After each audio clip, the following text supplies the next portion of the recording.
قل هذه سبيلي أدعو إلى الله. Setelah Anda salam dari sholat 5 waktu, ya, tentu setelah Anda memberikan hak-hak sholat tersebut dari kehusyuannya, ya, tumaknina, ketenangan, ya, konsentrasi supaya Anda menerima pahala maksimal. Dan ingat, pesannya penting di sini, selalu berpikir teman-teman sekalian, kalau sholat yang sedang kita kerjakan, kita yang membutuhkannya. Allah sama sekali tidak butuh. Kenapa banyak orang teman-teman sholat asal selesai, yang penting selesai, seperti cuma store kewajiban. Karena dia berpikir, Allah membutuhkan sholat itu. Padahal sebenarnya Allah tidak butuh. Yang butuh adalah kita sendiri. Dalam sebuah hadis qudsi, hadis sahih riwayat Bukhari, kata Nabi SAW, Allah berfirman, wahai anak Adam, sesungguhnya amal-amal kalian itu adalah amal-amal yang aku wajibkan buat kalian dan aku akan kembalikan kepada kalian juga. Jadi Allah tidak butuh. Kalau Allah kasih teman-teman kita, teman-teman sekalian 1000 tahun umur pun dan kita selama 1000 tahun dari baru lahir, ya, sudah bisa ibadah sampai kita meninggal, toh tidak ada pengaruhnya kepada Allah Subhanahu Wa Taala. Allah tidak butuh, yang butuh kita. Maka fahami, setiap kali Anda sholat, Anda puasa, Anda baca Quran, Anda berzikir, Anda berdoa, Anda silaturahim keluarga, Anda bersedekah, semua itu kita yang butuh. Tanamkan dalam diri kita. Sehingga kita tidak pernah mau putus asa dan tidak pernah mau bermalas-malasan dalam, ya, mengerjakan perintah-perintah Allah Subhanahu Wa Taala. Karena memang itu penting sekali. Manfaatnya buat kita sendiri. Untuk penyelamatan diri kita di akhirat nanti dari api neraka dan supaya kita bisa masuk ke dalam surga Allah Subhanahu Wa Taala. Nah, di antara hal yang disunnahkan sekali adalah zikir selepas salam. Jangan buru-buru berdiri. Kata Nabi SAW, kalau seseorang selesai salam sholatnya, selama dia tidak berdiri dari musallahnya, tempat dia salam tadi, tidak berbicara dengan orang di sebelahnya, tidak membatalkan wudhunya, ini beberapa riwayat kita gabungkan, maka malaikat di atas kepalanya akan mengatakan, ya Allah ampuni dia, ya Allah rahmati dia. Terus saja dibaca ini, ya, sampai dia melakukan poin-poin ini. Dalam beberapa riwayat lebih banyak disebutkan berdiri dari tempat musola dan membatalkan wudhu. Ini berarti menandakan kita dianjurkan untuk berzikir. Dan malaikat terus mendoakan kita selama kita masih duduk di situ. Ya, oleh karena itu kata para ulama, banyak orang yang digoda oleh syaitan. Dibuat seakan-akan dia punya hajat yang mendesak supaya dia berdiri dan meninggalkan tempat sholatnya sehingga doa malaikat terputus. Ya, semoga Allah maafkan kalau kita melakukan di masa-masa lalu. Tapi setelah kita belajar ini ke depannya, usahakan jangan pernah luput lagi dari kita. Dan harusnya kita menjaga ini. Ya, harus kita jaga benar-benar. Dan jangan sampai teman-teman sekalian ini terlewatkan begitu saja. Ini poin penting yang harus kita ketahui. Dari kita butuh ibadah kita itu. Dan juga teman-teman sekalian kita harus menyadari bahwasanya syaitan sering menggoda orang agar tidak mengerjakan zikir ini selepas sholat. Buru-buru. Dengan bisikan misalnya nanti dibaca sementara di jalan. Padahal sebenarnya di jalan belum tentu kita membacanya. Syaitan akan menyibukkan lagi kita supaya jangan di buku amal kita tercatat zikir-zikir yang mulia ini.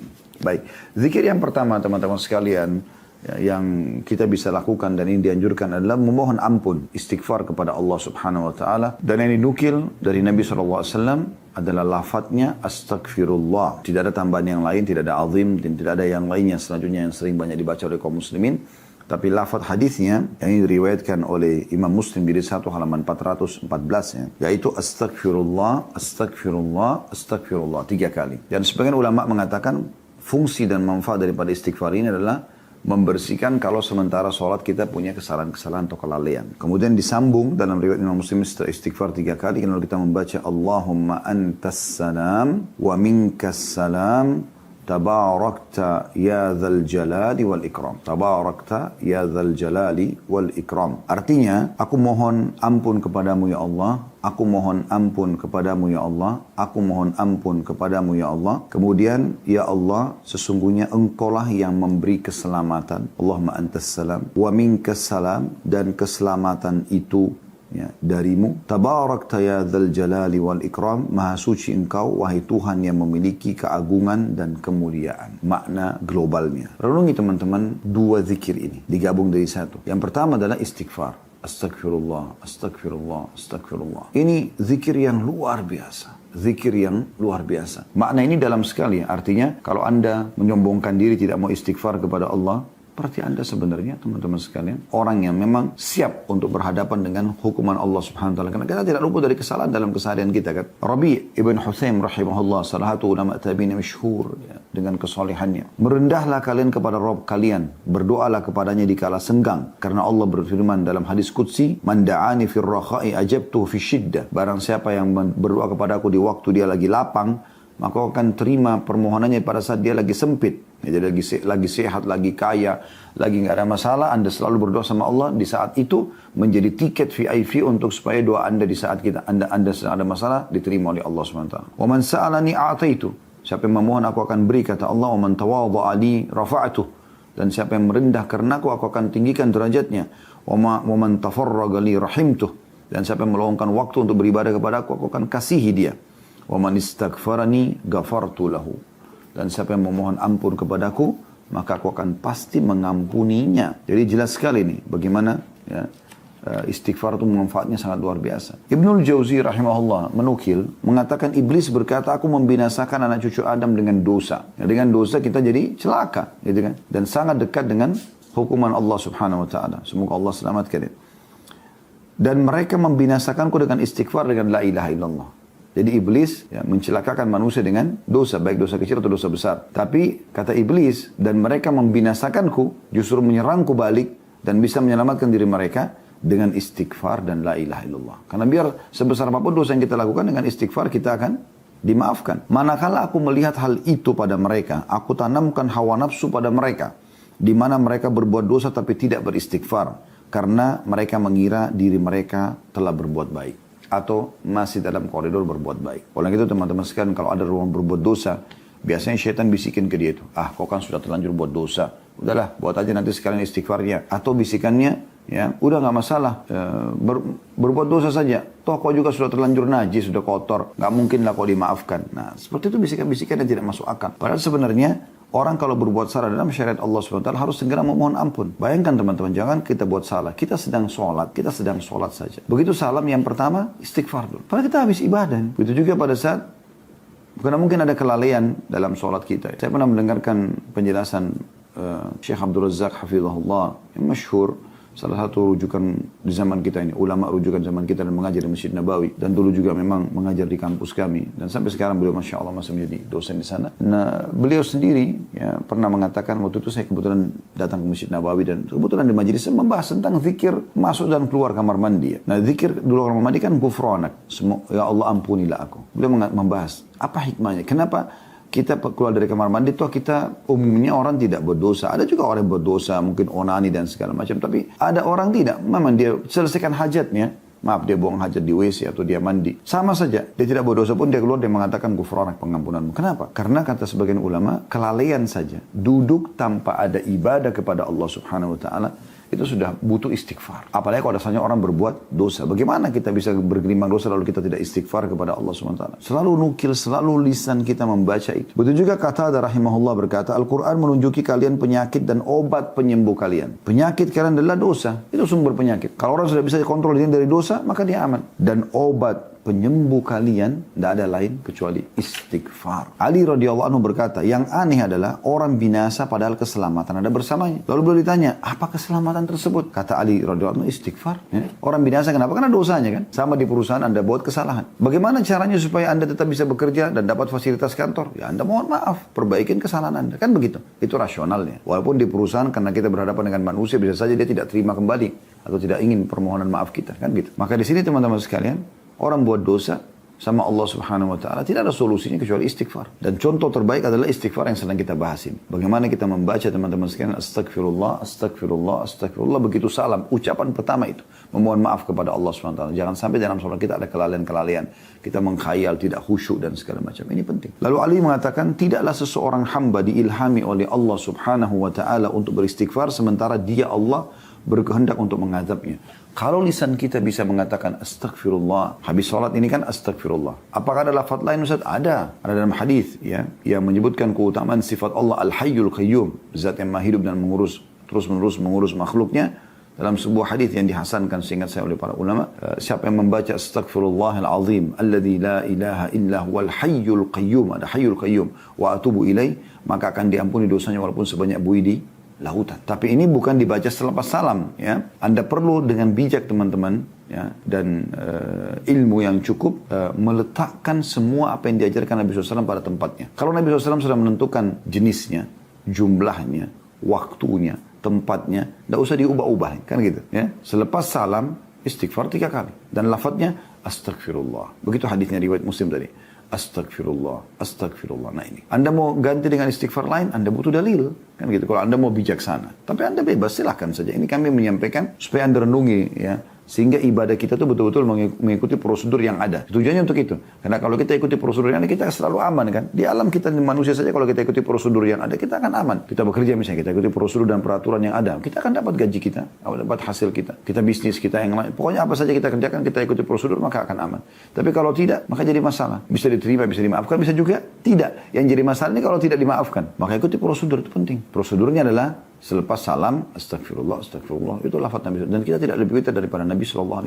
Kan itu poin, ya. Semoga bisa ditangkap pesannya di sini. Jadi kalau Allah memudahkan lisan seseorang hamba mengatakan astagfirullah, berarti Allah sudah memang tidak ingin mengisahnya. Karena Allah berikan dia kesempatan mengucapkan. Kalau Allah tidak mau teman-teman kita mengucapkan istighfar, kita akan terlalaikan. Kemudian Luqman Al-Hakim, yang disebutkan dalam surah Luqman namanya. Ada yang mengatakan dia Nabi, kita mengatakan alaihissalam, ya, bahwa dia berwasiat kepada putranya, wahai anakku, Allah memiliki beberapa waktu tidak ditolak orang yang meminta pada waktu itu, maka perbanyak istighfar. Jadi misalnya kayak sepertiga malam, itu kan waktu mustajab doa, ya. Tapi apa yang Allah perintahkan itu? Wabil asharihum yastaghfirun.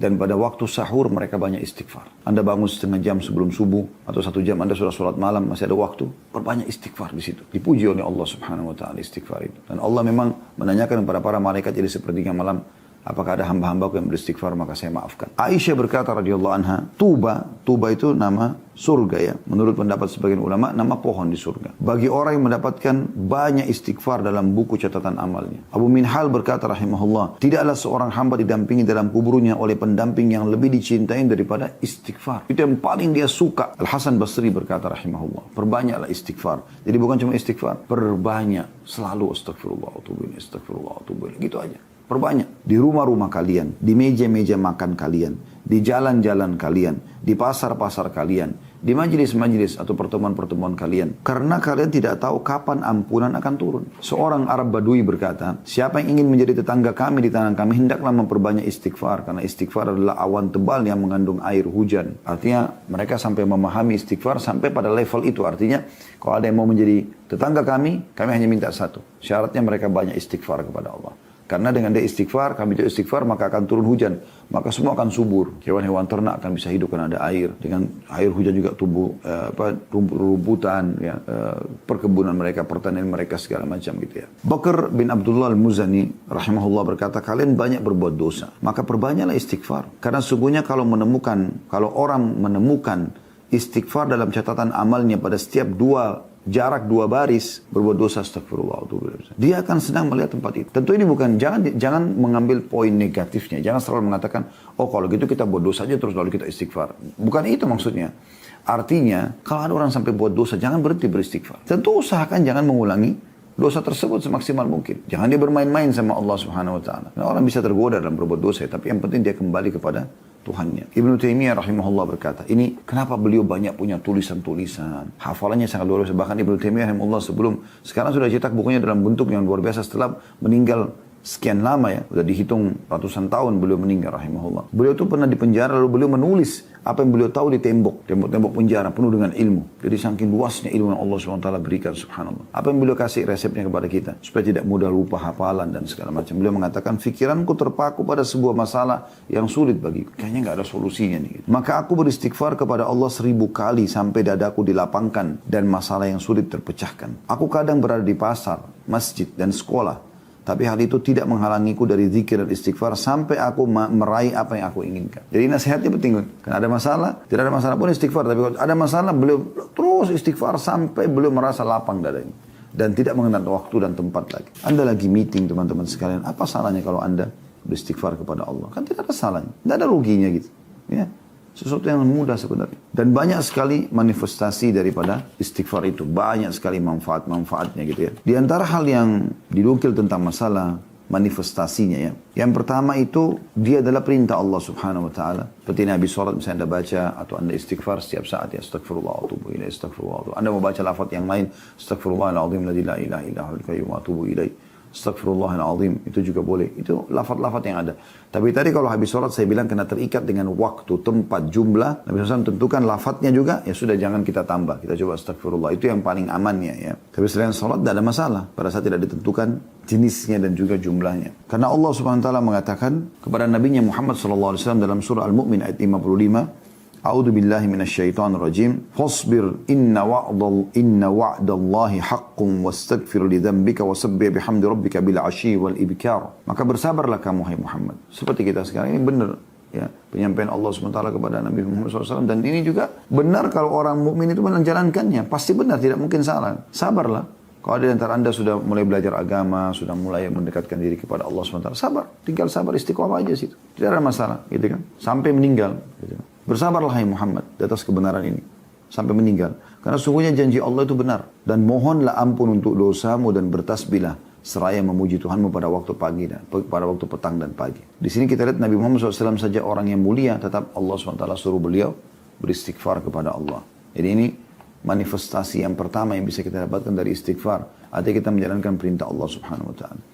Juga dalam surah Muhammad ayat 19 Allah SWT berfirman, A'udzu billahi minasyaitonir rajim, fa'lam annahu la ilaha illallah wastaghfir li dzambika walil mu'minina wal mu'minat wallahu ya'lamu mutaqallabakum wa mathwaakum. Maka ketahuilah bahwa sesungguhnya tidak ada Tuhan yang berhak disembah selain Allah, dan mohonlah ampunan bagi dosamu dan bagi dosa orang-orang mukmin, lelaki dan perempuan, dan Allah mengetahui tempat kamu berada dan tempat tinggalmu. Ini perintah Allah SWT kepada Nabi SAW untuk memohon ampun atas dosa beliau sendiri kalaupun beliau melakukannya. Dalam surah An-Nasr ayat 3 juga Allah SWT mengatakan, A'udzu billahi minasyaitonir rajim, fasabbih bihamdi rabbika wastaghfirhu innahu kana tawwaba.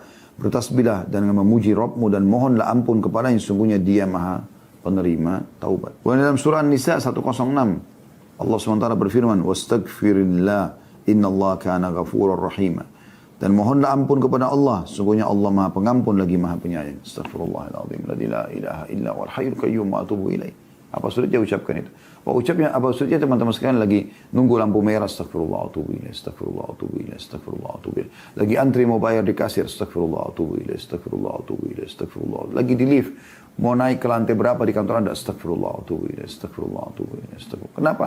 Teman-teman lagi habis mandi, mau buka lemari sambil ngambil baju, pilih baju, astagfirullah. Apa susahnya? Kenapa gak ucapin ini? Sambil mau menuju ke rak, ambil sepatu, astagfirullah. Sambil menuju ke mobil, sambil mau buka pintu mobil, sambil jalan. Kenapa pada saat menunggu makanan disiapkan oleh istri tidak mengatakan astagfirullah? Kenapa seorang istri tidak pada saat masak mengatakan astagfirullah? Terus saja astagfirullah. Apa ruginya? Selama Anda tidak berbicara sama orang, kan istighfar saja. Memperbanyak istighfar sangat bagus. Dan sekian banyak contoh yang bisa Anda lakukan berhubungan dengan masalah ini. Ya. Dan juga dalam surah Nisa 106 Allah mengatakan kepada Nabi Muhammad SAW, wastaghfirillah innallaha kana ghafurur rahim. Dan mohonlah ampun kepada Allah, sungguhnya Allah Maha Pengampun lagi Maha Penyayang. Gitu kan. Begitu juga Allah mengatakan dalam surah Muzammil ayat 20, wastaghfirullah innallaha ghafurur rahim.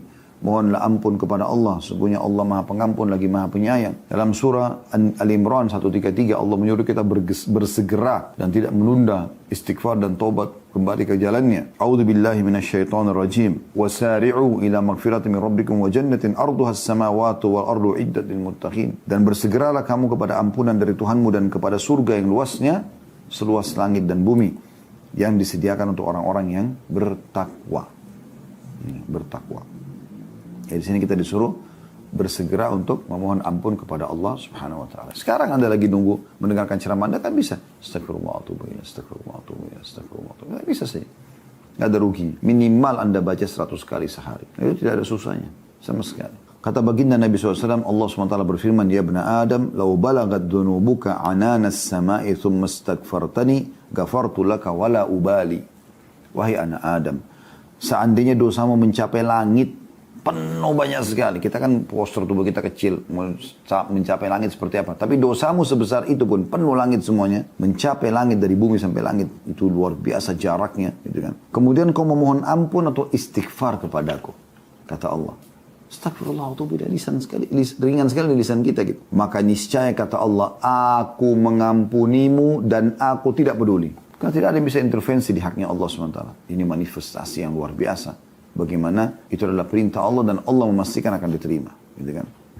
Istighfar yang kedua manifestasinya adalah mendatangkan rezeki. Siapa tidak mau teman-teman kalau dikatakan mau nggak rezekimu bertambah? Oh, orang pasti mengatakan mau. Jadi kalau dia masih punya akal sehat dan dia tahu ya, atau dia beriman kepada Allah Subhanahu wa taala. Maka Nabi Nuh alaihissalam mengajarkan kepada kaumnya dan itu dinukil oleh Allah Subhanahu wa taala dalam surah Nuh ayat 10 sampai ayat 12 tentang manfaat istighfar. Ini Allah perintahkan Nabi Nuh alaihissalam menyampaikan.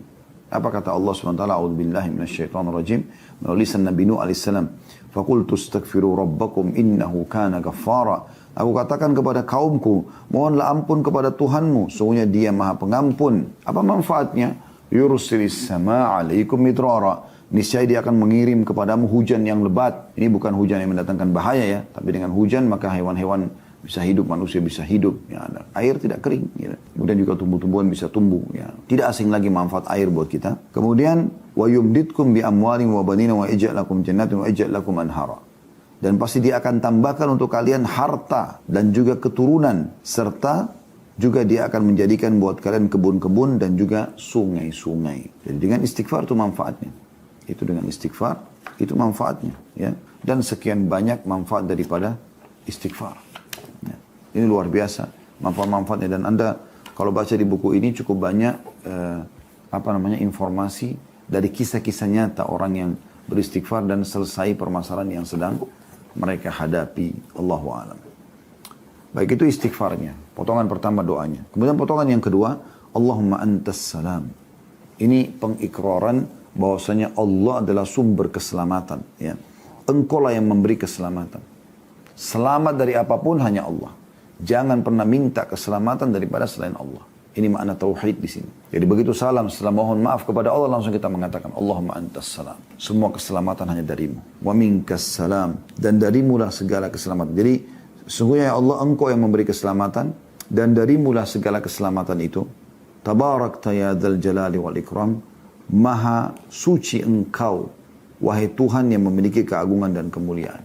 Ini teman-teman, pengikraran masalah tauhid. Ya. Dan subhanallah, tidak ada sesuatu, percaya ini teman-teman sekalian, tidak ada sesuatu yang merupakan sumber utama kebahagiaan seseorang, ketenangan jiwanya, kecuali dia kembali kepada tauhid. Tauhid ini luar biasa. Mengesahkan Allah dan hanya bergantung kepada Allah. Itu sesuatu yang paling mahal dalam kehidupan. Kalau Anda punya ini, dia akan menjadi segala sesuatu bagi Anda. Saat Anda sedang ada nikmat. Anda kalau bertauhid kepada Allah dan kembalikan kepada tauhid, Anda yakin, oh ini Allah yang berikan nikmat. Maka kita jadi bersyukur. Dan kita hanya kembali kepada Allah agar minta ditambahkan nikmat tersebut. Ya. Dan Allah akan berikan. Kalau Anda lagi buat dosa, Anda lagi buat salah, Anda tinggal kembalikan kepada tauhid, Anda kembali istighfar kepada Allah Subhanahu wa taala. Anda tahu Anda punya Tuhan, maka Anda mohon kepadanya. Yakin dengan keberadaan Allah Subhanahu wa taala. Kalau Anda sedang menghadapi masalah, ada orang ingin berbuat jahat dengan Anda, kembalikan kepada tauhid. Oh, saya punya Tuhan. Selama saya tidak salah, Allah akan jaga saya. Sedangkan orang salah saja, Allah masih bisa tutupin kesalahannya. Apalagi orang tidak buat salah. Kenapa harus takut kepada makhluk? Jangan pernah takut dan bergantung kecuali kepada Allah Subhanahu wa taala. Nah, itu maknanya luar biasa. Dan tidak ada teman-teman sesuatu yang diinginkan seseorang daripada keselamatan. Selamat dari segala macam mara bahaya atau hal yang dia tidak senangi. Ini sesuatu yang sangat mahal, gitu kan. Makanya kalau ada orang dia kaya raya misalnya, tapi dia diuji sama Allah dengan penyakit, maka dia akan keluarkan seluruh hartanya hanya untuk supaya selamat dari penyakit itu. Kan gitu. Dia gak peduli lagi dengan hartanya, gak peduli lagi dengan resikonya, yang penting dia bisa sembuh. Bisa selamat dari situ. Kalau ada orang naik pesawat, pesawatnya akan jatuh. Kemudian ini perumpamaan saja. Lalu ada pesawat lain yang datang akan membantu. Anda pernah lihat ada pesawat yang mengisi bahan bakar di atas? Ya, saya pernah lihat cuplikan itu ada. Ini contoh saja. Saya ada pesawat mau jatuh nih. Terus kemudian ada pertolongan datang, gitu kan.